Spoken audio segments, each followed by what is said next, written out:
Well, I think your analysis was very straight line. History doesn't run in a straight line.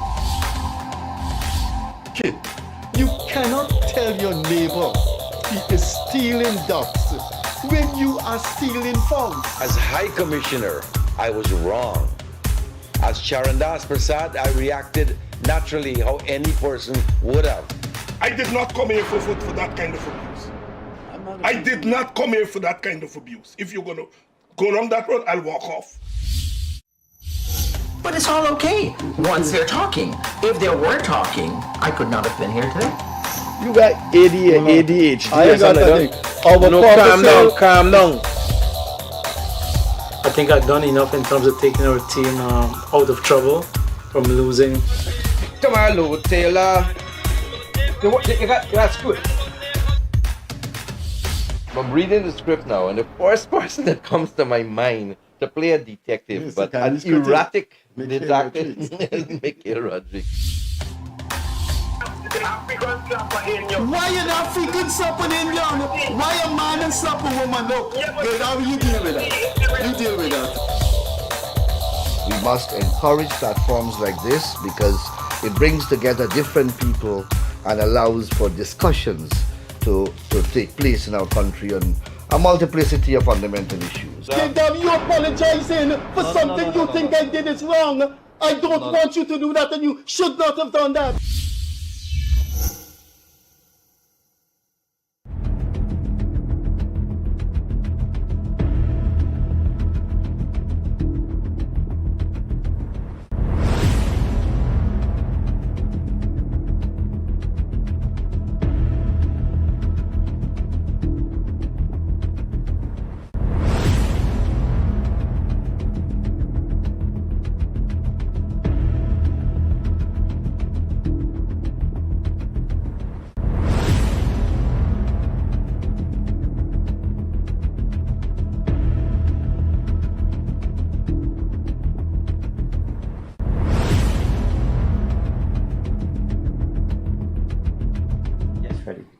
Hi there.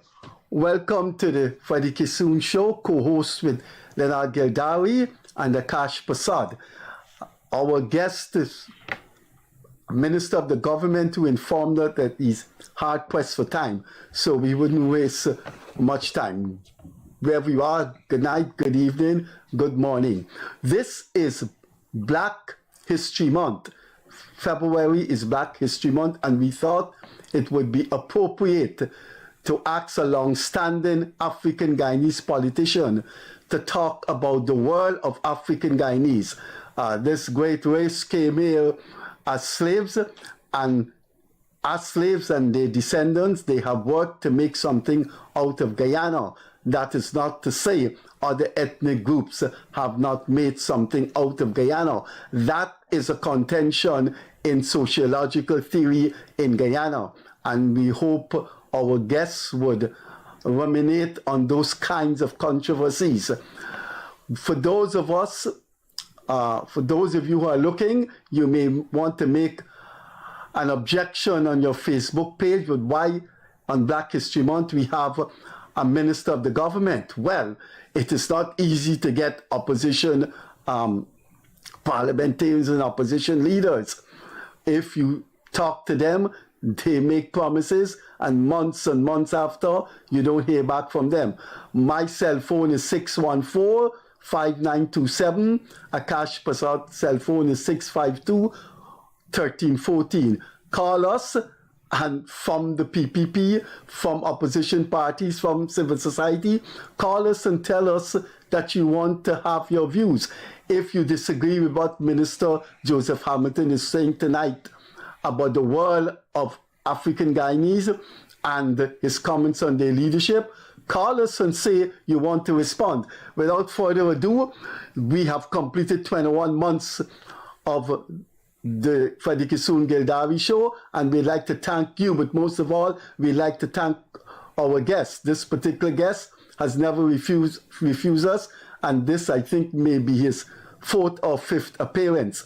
Tonight, Minister Joseph Hamilton will talk about things that are related to Black History Month, things that are related to the history of African Guyanese in Guyana and their leadership, and any other thing he thinks he wants to talk about that would be of interest to the Guyanese nation. Welcome to the program, and good night to my co-host, Akash Prasad. Minister Hamilton. Pleasure, as always. Right, let's get this through, because I know you said you have a very important engagement. Black History Month and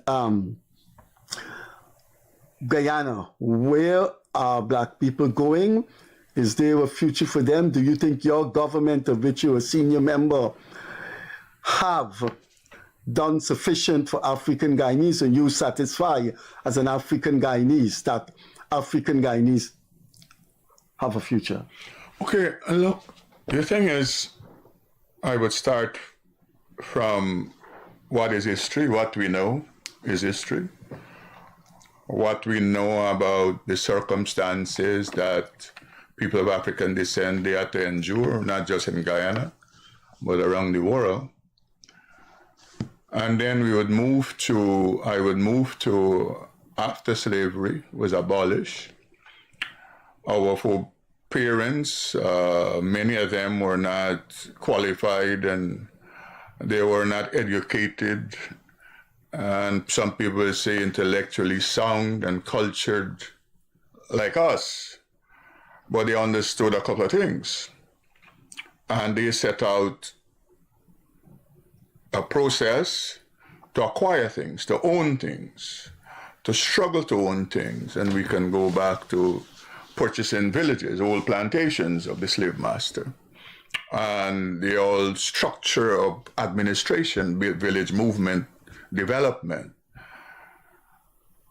And we move from that into us getting into government, as in administrators, teachers, whatever.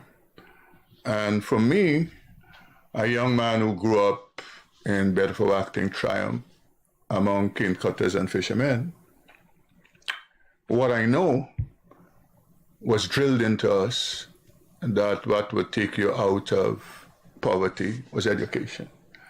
And that was sung advice in 1950s, 60s, 70s, and it's sung advice this evening in Guyana. If you check, and not just African Guyanese, you check people of other ethnic groups, the society is turned on its head by where you have rural people from humble beginnings, people who grew up in abject poverty. Today they control and dominate the social space. And that is a big fight in this country. People style it in ethnic terms. The major antagonistic relationship that feeds into the politics of this country is the displacement of the so-called black middle class. And that's a fundamental, where they saw themselves as the people who must govern Guyana after the European went out of here.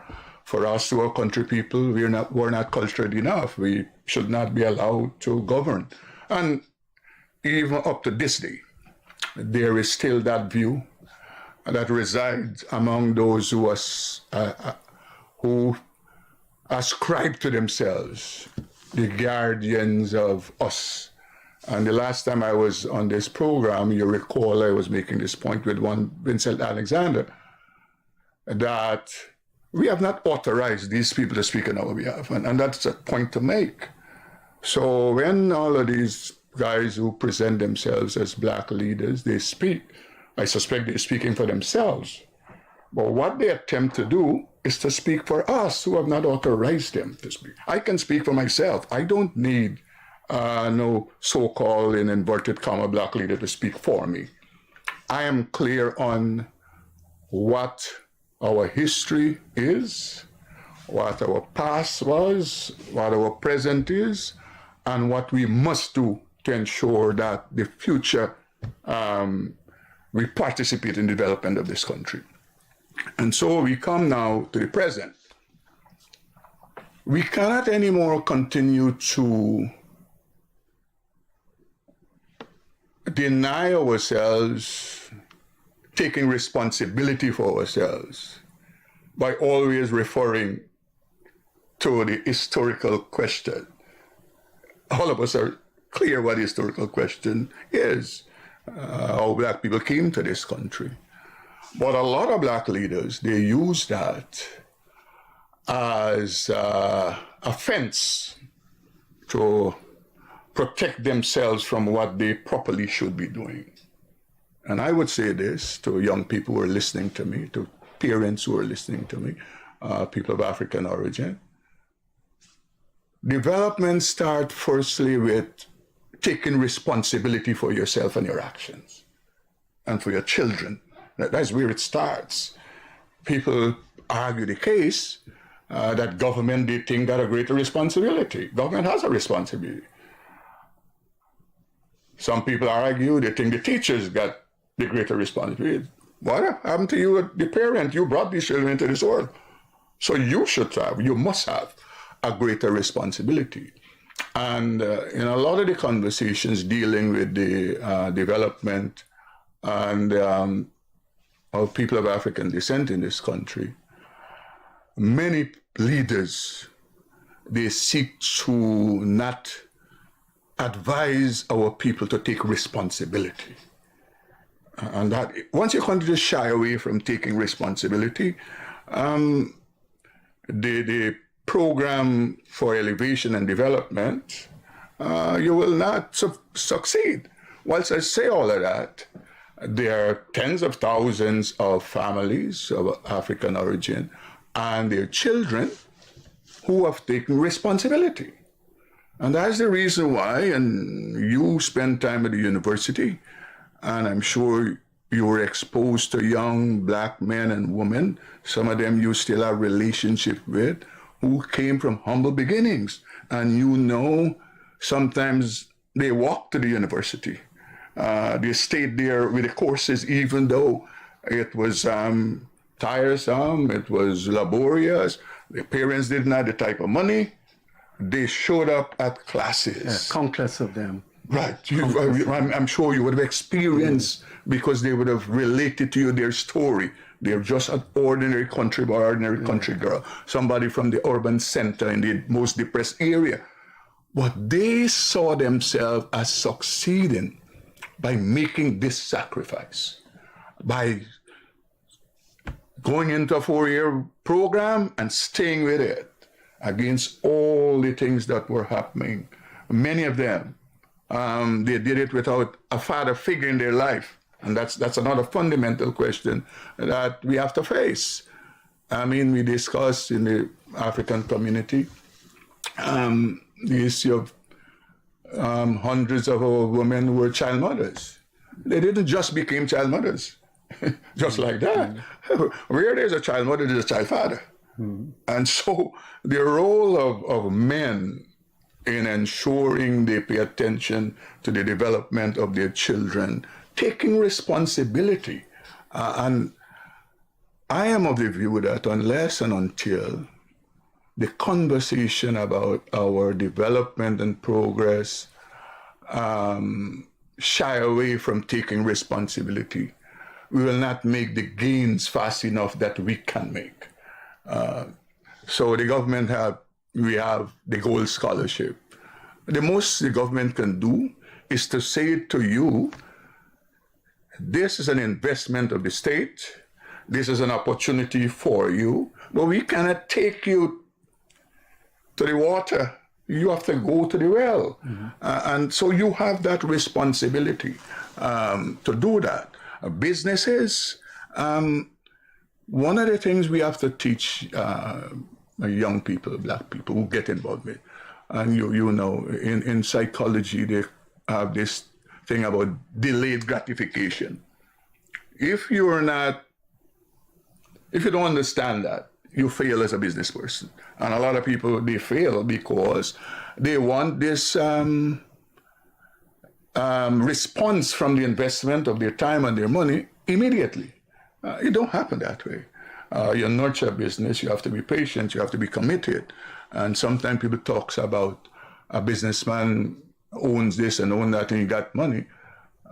Business people don't get time off. A man who wants to really have his business succeed don't have time off. Work 24/7. That's the point. Look, just to, on the family side, my two sons, they have a construction company. And at no time they can say, okay, today's our relaxed day. Because they have an investment there. And anytime you relax, you're likely to use part of your investment. Okay. So how you protect your investment is by investing time and energy. But a lot of people, they see the benefits of people in business, but they have no understanding as to how much time and effort people got to put in that. Akash? Minister, it's a pleasure having you here. I want to touch a little bit on some historical things and perhaps some, and most of culture. Look, my great-grandmother, who lived in Wakenham, was married to a man named Henry Taylor. And Henry Taylor was the son of John Taylor, who was a runaway slave. So I have that connection.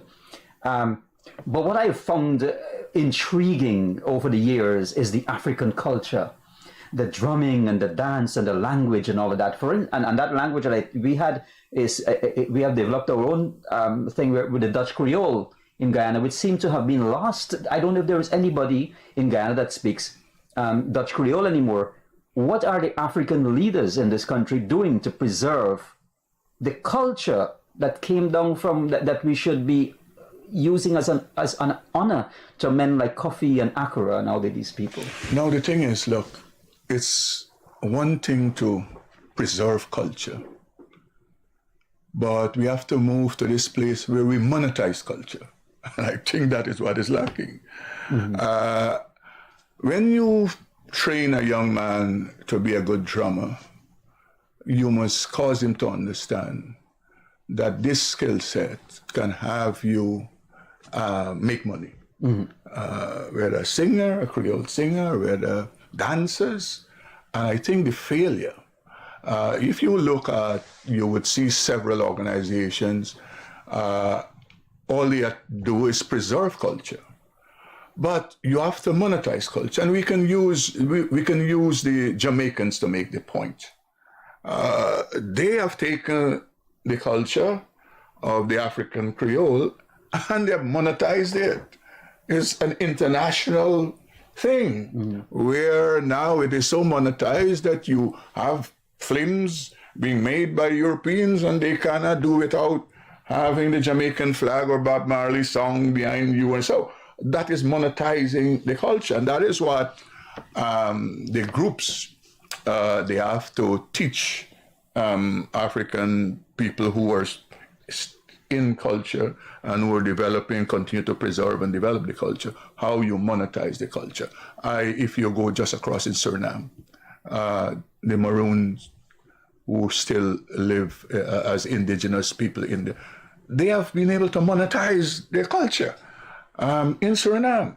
So here, the failure is how you take the culture that is rich, diverse in a lot of instances, even within the African community, and monetize it. And that is what we have to teach. Even if we flip to sports, again, how do you ensure that a young African boy or girl, they're able to monetize that skill? Because a skill like Freddie Kissoon was a lecturer at the university. He was being paid. He would argue that it was not enough, but the point is, for his skill, he was being paid. So every area of activity, we have to discuss how we monetize these things. And those are the things that the so-called African leaders, they're failing in that regard.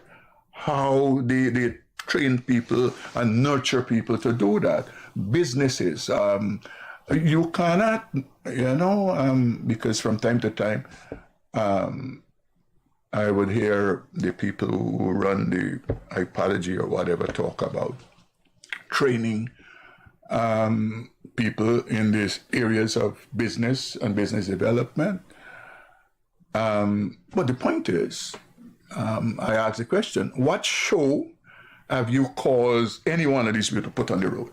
You follow the point? The proof is in the pudding. You can do much theoretical training as regards business, but the dynamics of the matter, You must see an evidence. Entrepreneurship there. Yeah. That is a project on the road. project that is being successful. That is what would cause other young black men and women to be enthusiastic because they have seen this thing. And you know, Freddie, at the university level, that's why they do pilot projects. Because we have a grand idea, but you take a subset of it and you develop so that you can have this thing when you're talking to people to say, this thing worked. They have to say it worked. So I would challenge you, show me a show on the road, and then I would know that your intervention is creating success. The other important thing, let me say this, look, you cannot have people who have not experienced development of business properly teach people about business development. And that's a failure because developing a business is not theory. Yeah, it's experience. It's a real life experience day to day. Managing all kinds of people. I call it managing spirits. You know, people come to this place, you have 14 workers. They come with all kinds of issues. You have to manage them to ensure they're productive. Because if they fail to be productive, you're losing money during the period. So, Freddie, the thing is, I would say this, and I know many people, they would not like this, that I would say. Instead of castigating our Indian brothers and sisters and our Chinese brothers and sisters, why not seek to use their experience and maybe call upon them and collaborate with them to bring people into the fore that can properly train and teach and educate people of African descent about business development. That's something that I think they should consider, because you have a lot of academic type who want to teach people about it. They don't have a show on their road. You know, business development is not academia. It's a practical, pragmatic thing that you have to. You could be the most brilliant academic with all the doctorates in business and whatever, and so you cannot, in my view, all the theories. The man who, Freddie, who started as an ordinary cane cutter, I put it that way, in his 4 generations ago, and in 4 generations' time, he is able to run a multi-million-dollar business. You talking about Isu Prasad? No, I'm making a general sense. I want to get into the area where you're strong at, because I think you will, these sociological theories from people like you would add to our history. One of the things that left in me, I don't think it will ever go away in terms of political leadership, is when the government of Forbes Boyner wanted to hang a guy named Arnold Rampersad for a murder. And some of the witnesses that came to give evidence was so outrageous, so ludicrous, that you just know they wanted to prosecute this man. And Walter Rodney, I think, saved him by going, I attended those meetings, by Walter Rodney saying to African Guyanese, you came out of slavery with your dignity. Don't go into court there and destroy African people's dignity. I always remember that. And Minister Hamilton, when you listen and you read some of the things, African leadership telling African Guyanese, you want to believe, isn't this disrespect for your own people? I read something by Henry Jeffrey in which he said of the 10 regions in Guyana in the 2020 elections, every region, the election was rigged over 30-something% in every. So this was an election of which the government of the day had a president who was a former head of the army, a deputy president who was a big one in the army. This was a GCOM that had a PNC representative. How could you tell African Guyanese that kind of thing? Isn't it disrespect for African Guyanese? Yes, it is, and that is the point I alluded to in passing, where the so-called black middle class, who, in my public life, I would say they have no respect and they have no concern for the ordinary black people. It's a big pretense. They see the ordinary black people to be utilized as cannon fodder. They see them to be utilized as helping them to win power. Mm-hmm. And after then, they have no uses for them. And we don't have to go far with Freddie. The experience between 2015 and 2020, bear me out. You go talk to the ordinary people in south of the city, in the villages, and you would hear they tell you stories of the government of the day at that time. People used to come to their houses. People used to come sit down at the corner after they won power. What they did, their phone numbers were changed. They never even visited their homes again. They never even helped them to get a loan via the small business, people who gave what they had to the election contribution. And some of the people, their story is so painful that they really didn't want nothing but just to recognize me and my contribution and to say thank you. And that they did not give to them. You know, people, I think in the parliament, I was making this point to the PNC people, because they always style everything in racist and racial terms. And I made this point, I repeat it again. The amount of work and the amount of contribution for African development in this country done by Indian leaders, and I could point because they're always cussing Jack Dio. The things Jack Dio he has done as president and now as vice president in the government, he single-handedly has done. For black people and the black community, combine all the black leaders together. They have not done that. And I dare anyone to challenge me on that. So the style, because that is a conversation, the only conversation they run their wheels on, this thing about racism and ethnic discrimination and so. But if you take it to the logical end, you cannot develop a country only storing trouble. All of us, regardless what station of life we are at, and our children, all we want is betterment and development, regardless what ethnic group. And if you're a leader, Freddie, you have to come to the table with some plans and programs to say to people that your life will be changed in 5 years, 10 years, your children's life will be better based on this plan and this program. If you check the opposition leaders and the black leaders out there, all they do is rabble rouse. Not one of them in no sector, they have a plan that can deliver any sector. They castigate the People's Progressive Party civic plans, but you're useless if you castigate my plan and you don't have a plan to put on the table. right? Because my grandmother said, when you take away bread, you have to at least put biscuit or cassava bread on the table because the person still got to eat.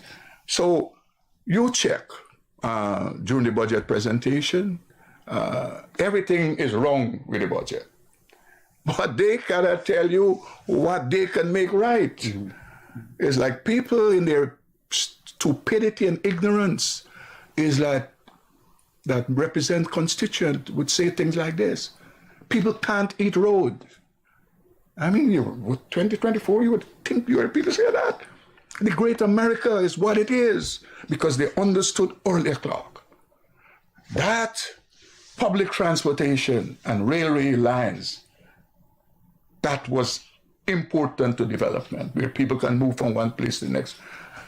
So when they say you can't eat road, if you don't have a good road, it will determine how costly to eat will be. Connecting a country is fundamental to national development, right? Roadways, and you have. If you don't have a good runway, the airport, yeah, you can't. Right. Your family can't come in and bring things. So it is that kind of ignorance that permeates the place. You had one member of parliament saying, all they're doing is building schools. I mean, who the hell? That parliamentarian, you were in parliament when that parliamentarian said that? Yes. Well then it's in Hansard. Could you name that parliamentarian? No, not speaking, but rebutting when the minister was answering questions, echoing, so to speak, right? So it would not be in the answer. But the point is, who says things like that? All they're concerned about is building schools. My God. You know the pricelessness of education. That's the point. You know where I came from. That's the point. Remember, that is where I started this conversation about us who are from humble beginnings. We are here today because of our exposure to education. And so when you hear people say who represent people in 2024, that listen, all y'all concerned about is building schools. Minister, I want to ask you something. Let me go back a little bit. Before there was the American Revolution, and before the Bolivarian Revolution, there was the Guyanese Revolution, which happened. When those people were freed, they took their money. They wanted to start their own little economy and all of that. Of course, it was in many ways sabotaged by the plantocracy, exactly. But there are people today, especially our black brothers and sisters, who believe that they are living in a plantocracy today that tends to control their economic power and where they rise and how they grow and where they are. What do you say to that? Because okay, you have to understand. Look, and if you go back to the Burnham dispensation and philosophy, whereby people were weaned away from being self-sufficient in their own right, and they become dependent on the state. Mm-hmm. And so I think that is still there with a lot of black communities and a lot of people of African origin who think the state should be responsible for everything about them. The state has responsibility, like I said, but we have responsibilities also.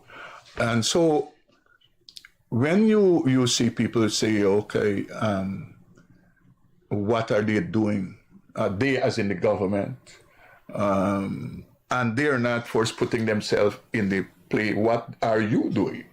And so that dependency syndrome, I suspect it still lingers on. But I will say this, Freddie, in all of that, I'm sure you all know enough, and I can point to tens of thousands of people of African descent who have arisen from the ashes of their past and their past generation, and who today are representative. And those are the ones I pay attention to. You know, those are the ones I share and I put a like on it on Facebook, right? That if we go quickly to cricket, when you hear a Shamar Joseph story, I mean, you have to You have to like that. You have to love that, right? Because this is a young man who has arisen from the ashes of the past. We can go to all sectors, Freddie, and you know a lot of people who passed through the University of Guyana who today now, not just doing well in Guyana, internationally. They work in Fortune 500 companies and all that kind of thing. And their start wasn't gold spoon and silver spoon. Their start was no spoon, you know? So in all of that, what gives me hope? Vincent Alexander came from a single mother.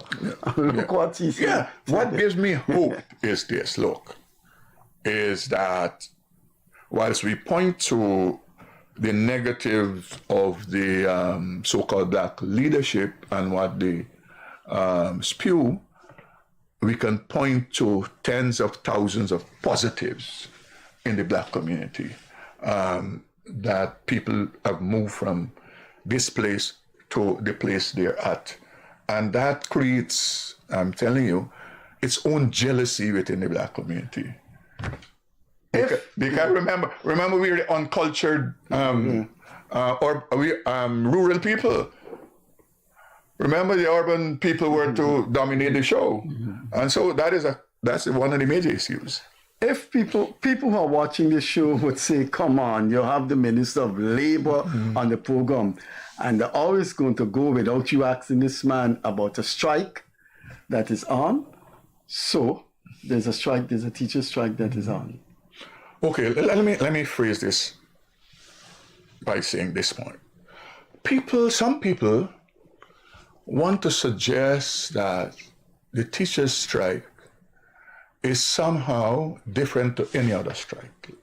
Let me put it before people. Any labor relations matter, they're similar. It's an employer and an employee and employee representative. So the teachers' strike is a strike like any other strike. Yes, of course, teachers play an important role in society and its development. But this is a grievance of an employee representative and employees with an employer. At least that is what they're suggesting. Now, there have been all kinds of conversations. I've seen people making all kinds of statements, wild statements about the Ministry of Labor and the Minister of Labor. And they take the position that we should intervene to conciliate and mediate. Conciliate and mediate what? If there isn't a breakdown, what is there to conciliate and mediate? These two parties were in conversation. One party showed good faith, that is the employer. They brought 40 items, and in a matter of 2 years, the party settled favorably 27 of those. And to deal with the other 13 or 14, they were in conversation. They had a meeting planned for the 21st of February, I think, to continue this conversation. And then the strike came. And then I suspect somebody advised them that you could use this as pressure, as a bargaining tool. I think that is what they get themselves caught up in. But the point is, the Ministry of Labor... These will be people with a political agenda? Yes. They try to utilize them to create this unrest. And if you note, you have to follow language, Freddie. Just yesterday, I'm reading where the leader of the opposition is not speaking about strike. He has now graduated it upwards to unrest. And that was the intention all along. That was the intention all along, firstly, to utilize the teachers. So you have this conversation, and then we are written to that a strike is being threatened. The Ministry of Labor, through the Chief Labor Officer, wrote the GTU to make the point. Listen, you're calling us, asking us to mediate and conciliate. As everything we know suggests that you all are still having dialogue about the outstanding matters. So why should we impose ourselves on that? They moved from conciliation, mediation. The next letter came and said, why we don't institute arbitration. The thing is so ludicrous that here you have trade union leaders apparently don't even understand the mechanics of labor relations and trade unionism. First point, arbitration only comes when everything fails. So you have several steps in labor relations that must happen, and when all is lost, then you move to this stage, arbitration. Importantly, arbitration cannot be imposed by the Chief Labor Officer or the Minister of Labor. Arbitration cannot be imposed by one party on the other. It is the two parties who will come to the ministry to say, listen, we have tried everything, even with you conciliating and mediating, and we are not getting anywhere regarding the matters. Could you have arbitration? So it's a collective. So we cannot impose, and that is what I hear, some people, I don't want to call them idiots because my damn, but they're saying that I can impose arbitration on the parties. The Ministry of Labor, you read the labor law. And if we go back to 1998, Freddie, the arbitration mechanism with the public service, when all was lost, then they had an arbitration. And the arbitration mechanism allow for where both parties select an arbitrator, and the Minister of Labor appoint the chairman of the. So it's a process to get there. I see people writing letter that the minister is failing because he's in. Now, what is it? What is the present position, Freddie? So they call this strike political in nature. They were forewarned that if the strike is called, it will be illegal because you have not covered the basis, so to speak.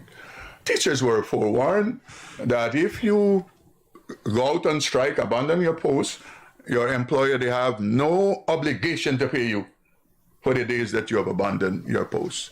And all of that is trade union prescription. Right? Now, they are caught at this place, and you would note that is the reason why you find now a lot of time and effort is spent on the Ministry of Labor, because they're seeking to attempt to have us intervene to extricate them from the dilemma they find themselves. You understand? But they can bring this to an end tomorrow, If people call the strike, must call off the strike. Because the other party will not negotiate with you. One of the first principles of resolution is that I cannot and I will not negotiate with you under duress. Mm-hmm. That is the first principle. So on one hand, they're calling for the Ministry of Education to respond and the Ministry of Education to write them, inviting them for a meeting.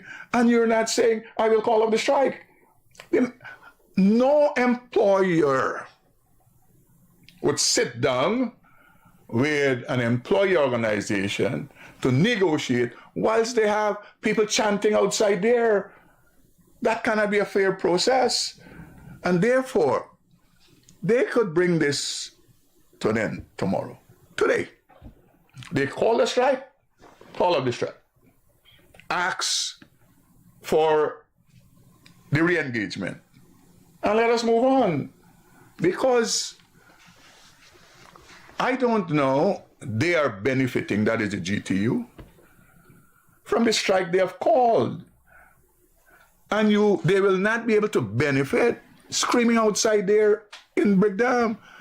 They can only benefit in the interest of their members by sitting at the table with the Ministry of Education and iron out the remaining matters. Akash? Yeah, just to close up quickly, I just want. No, we got time. Yeah, I want to ask Minister. We got some time. Looking as I mentioned all of these things about people needing this sort of support, or they need somebody to say something to them because they believe that they're under this plantocracy, as I said, and it's meant for them to stay down. What is your advice to young, well, not young, but everyone out there, especially from the African Okay, descent? here what you have. There's a psychology that a lot of black leaders, they argue this case from, and if you note, Hamilton Green, as obnoxious as his statements were, at least you give him credit for saying it. For being frank. For being frank, because that is the thought process of most, if not all, of these so-called African leaders, including a guy who served as president of this republic not so long ago. And you follow his writings. It is this everybody knows you're talking about. It is this conversation that says, because people of African descent came here first. Theory of entitlement. Yes, that is the psychology. And that is this prism within which they argue their case. Well, let us even accept that for a brief second. Even if you're given all the things you desire, in a year time, you can end up not having nothing that you got. Because unless you understand some fundamentals about fishing and a hook story and so, if I give you all the fish, so I don't know, the African community will be better without having to navigate as a citizen the paths you have there to get to a place. And I'm saying we have enough of us who have done that. And that's the point. You know, Freddie, we do a lot of training at the ministry via the Board of Industrial Training. And every time I go out to speak at graduation, I make that point to people in the communities, that we have made you employable. Beyond that, you have that responsibility. We have given you a scale. We have made you employable. The responsibility now is yours to ensure that you seek employment, to ensure that you establish your business. But all of that will fail unless you have discipline, unless you understand the responsibility to work and of work. So, answering your question is this conversation that is out there, that no other group, they have the divine or legitimate right to benefit and to prosper in Guyana, except for the people of African origin. And that's what Green said it, but that is the theory that they propagate out there. That theory forces people of African origin not to take responsibility. That's the point. So we have two theories here. One is like people like Hamilton, who's making this point, that success, if we want it in the community, you have to take responsibility. And then you have this other group who says that, okay, well, for parents, they have worked for us, so we have no need to take any responsibility. You understand me? We just sit down there and wait, and you have wild people who says, you know, your good friends at WPA, they said that we should give 5,000 US to every household. They can't determine whether it's once a month, the mean, or whether it's once a year. But 5,000 US. Let us engage this foolishness, and I'll take you to a place. There'll be a couple billions every month. Yeah. The point is, the first thing is, average Guyana is 800,000. If you put it, we got about 250 households. It's a 4-person per household.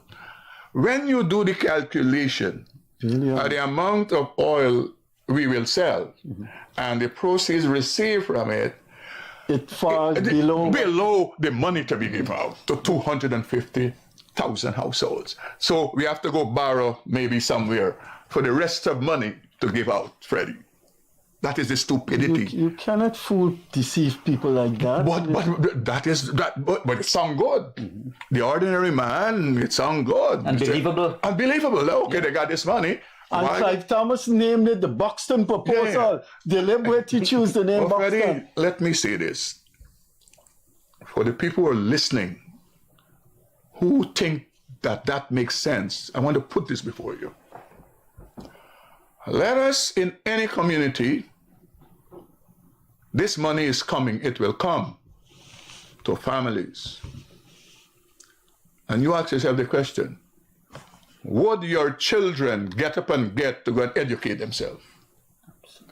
Look, the social catastrophe this nation will be plunged into, it will be difficult to extricate ourselves.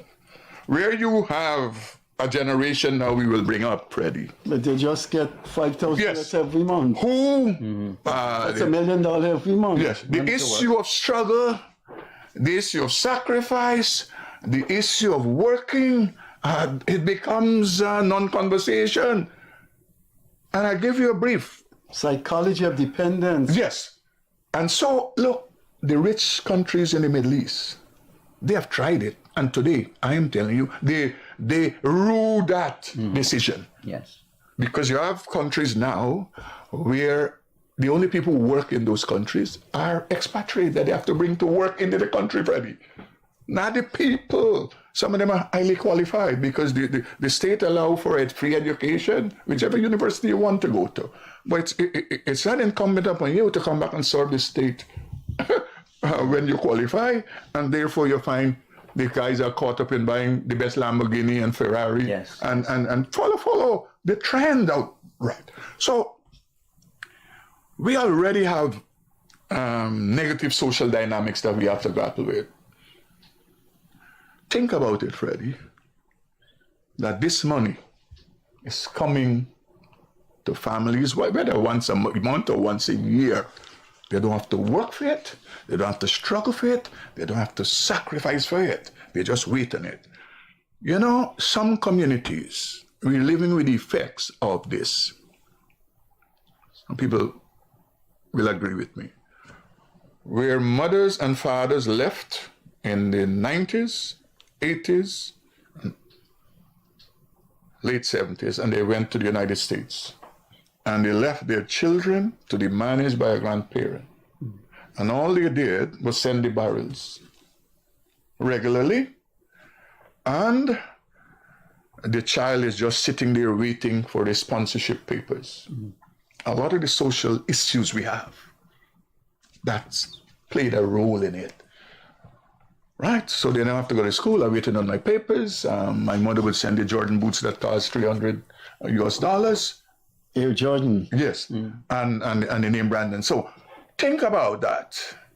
And I'm saying to all the people, parents, think about this wild idea that people have out there to say the government must transfer $5,000 money in that way. The thing is, the government is transferring, but not through that direct fashion. That's the point. When we're talking now about education and development, the gold scholarship that are free is a transfer because you would have had to pay at these universities to educate yourself. The University of Guyana is to once again be free. You would have had to pay to go there. So that is a transfer. The hospital. The hospital. Right, there's a free knee replacement. Right, free medical treatment. The registrar of UG had free hip replacement at the public hospital. At the level. You told me that, and that's commendable. Right. So nowhere in the next couple of years, a man or woman don't have to die because they are poor, because the same service and services the rich will be receiving, the poor also will be receiving. I want to get you on this. Let's have Akash, and then I want to get your thoughts on a nagging sociological theory in Guyanese history after Akash. I just want to make a point, and then I will go back to Freddie. When you were saying what you were saying, it reminded me of one of the leaders of the Middle East, and he said in an interview that my parents were traveling on camels. We have transformed this place. We are traveling by 4x4 through the desert, but my children and my grandchildren will travel by camel again. And he was driving home the point to say that exactly what you're saying. The nagging problem that wouldn't go away is that Burnham was a hero to black people. Burnham was good for Guyana. Burnham. Could you dispassionately answer the question whether Burnham contributed to a future for African Guyanese? No, because the point is, instead of making them masters of their own destiny, and that was one of Burnham's phrases, right? The government system took control of them. Freddie, before 64, 68, actually, about 80% of all the properties on Regent Street were owned by black people. Before I'm 60? Yeah. Yes. Okay. No, I didn't know that. Well, I'm telling you. So, and I could go around the city where today you have different people living there. You carry back the history. The point I'm making... You knew that? I thought it was Indians. No. Yeah. The first urban settlers were people of African origin. They came in as teachers, policemen, whatever. Remember, the civil servants and so. And therefore, they lived and bought properties in the city. Remember, importantly, Freddie, because of how the society was structured, the Indian children didn't have the same opportunities because they were not Christians. All the schools were owned by the Christians. And they were culturally looked down upon. That's the point. So they were not ready to be assimilated. Minister Swami Akshavananda, who was a school, told us how his friend at QC, what they were saying about coconut in his Freddie, that's the point I'm making to you. And it's not just for Indian or Amerindian boy or girl. It was also for a person of African descent who was a country guy. I had to come to school in Tongue on the train, and I had to navigate. You haven't answered the question whether you admire Burnham. No, the point is, there are some things that I can say that were done, that Burnham did. A small country, he helped to put us into some places after independence. But the exercise of power was another story. I'm getting to that. We can go to free education because, as I was just making a point, that there was an opportunity for a lot of rural people, more so Indians, because they had to be Christianized before they could even attend the school. So, but when you now weigh it on the scale, all of that is negated if you take away the constitutional right of people to vote. So that is the issue. And I mean, all the people who are champions... You decide for them. Right. All the people who are champions of the Burnham legacy, they fail to understand that point in a deliberate way. Because life for people, and you want them to develop, starts with something named freedom. Freedom of choice. Yeah. When you take away that and you make yourself the alpha and omega, all the other things you do, as good as some of them might be, you're not doing it in the people's name. You have no mandate from the people. So a lot of people say, okay, this man is a dictator, but he's a good... You can't be a good dictator. Because nobody has... It's a contradiction. Goodness and dictatorship. Nobody has given you a mandate. And they said the voice of the people is the voice of God. Right? So if you are failing to do this democratic thing that allows for a man to have his constitutional right every 5 years, every 4 years, whatever, if you take away that, everything you do, it fails. Because it is built on fraud.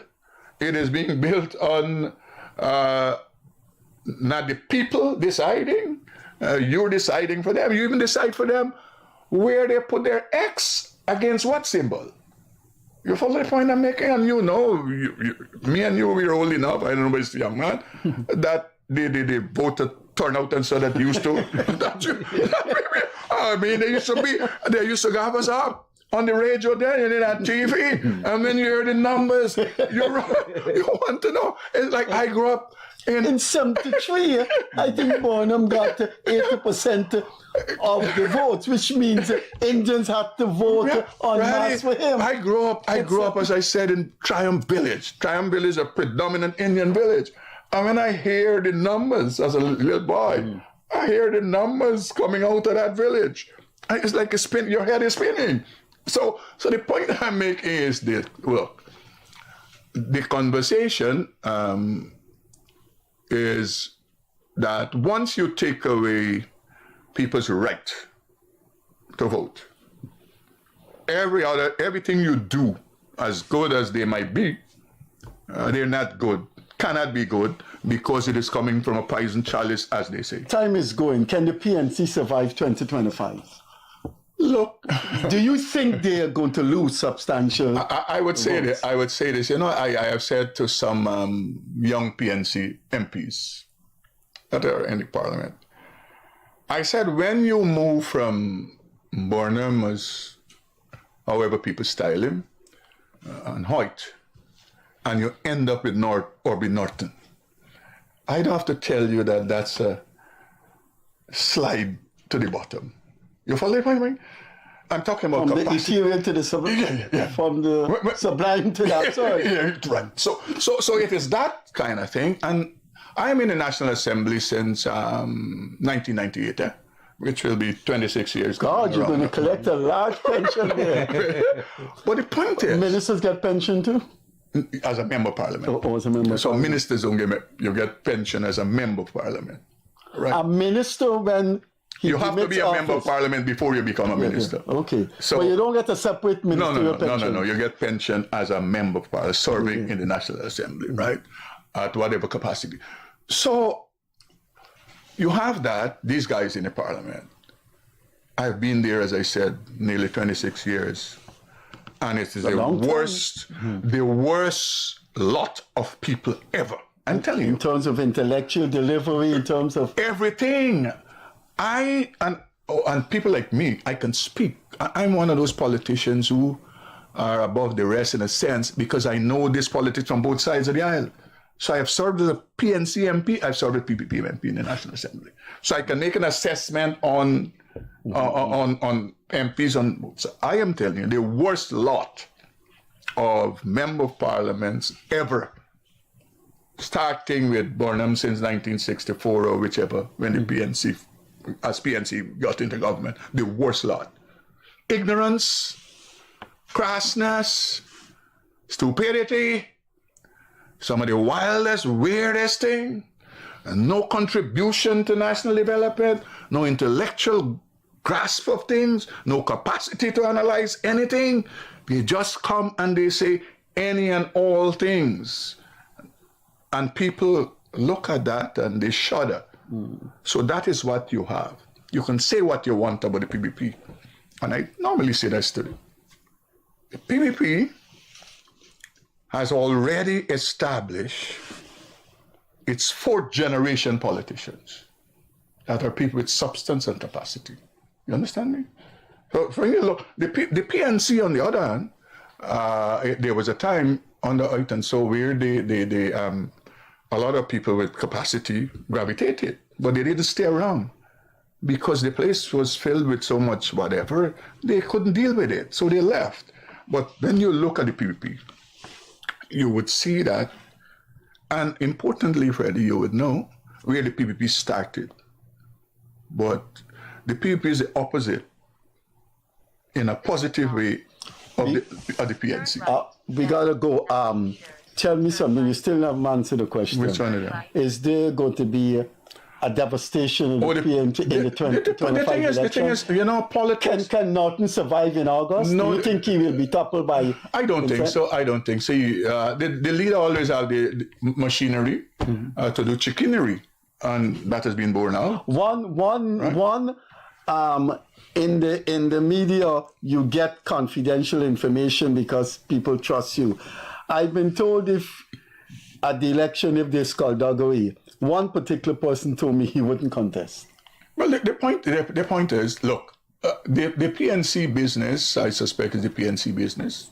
Most of it will be negative, I can assure you, and that is how their congresses they have been for the last He's not for the facing period. formidable challenges. Right. there. But the thing is, I don't know who can do better. You see, the PNC problem is Norton or without Norton is the same boobs as they say. Who? The last person with the intellect and capacity to lead the PNC if they had given him a chance was a man named Winston Murray. And so when they talk about discrimination, they disqualified that man who was the best of the lot, because I worked with him and they know that, because of his ethnic origin. So they're in no position to discuss discrimination. So the point is, Freddie, we are planning to win an elections. On the other side, whatever happened to them, they have to decide that. The People's Progressive Party Civic, we are doing everything to win an election. We're not taking anything for granted. We got to go. How do black people relate to you, BV? Me? Hello, Mr. Hamilton. Mr. Some people had some issues in the early days, but now I have no problem. So you're welcome in BV. No, generally I take this position, Freddie. I would not dictate which party you support, and I would allow no one to dictate to me which party I support. Look, you've been very generous to this program. We call you, and you always give us your time. And now you have a meeting, and you're running late for the meeting. Freddie, thank you. Thanks. Young man, so thanks very much for being here. Right. Thank you. You've been watching the Freddie Kissoon Show. It's Black History Month, and so we featured the thoughts, reflections, and theories of a long-serving African Guyanese politician, Minister of Labour, Joseph Hamilton, who has been in the Guyana Parliament for 26 years and know the politics of both the PPP and the PNC. It was interesting talking to him. We can assure you he'll be here again. As I normally, on behalf of Akash Prasad, thanks for listening to us. Bye-bye. Catch you later.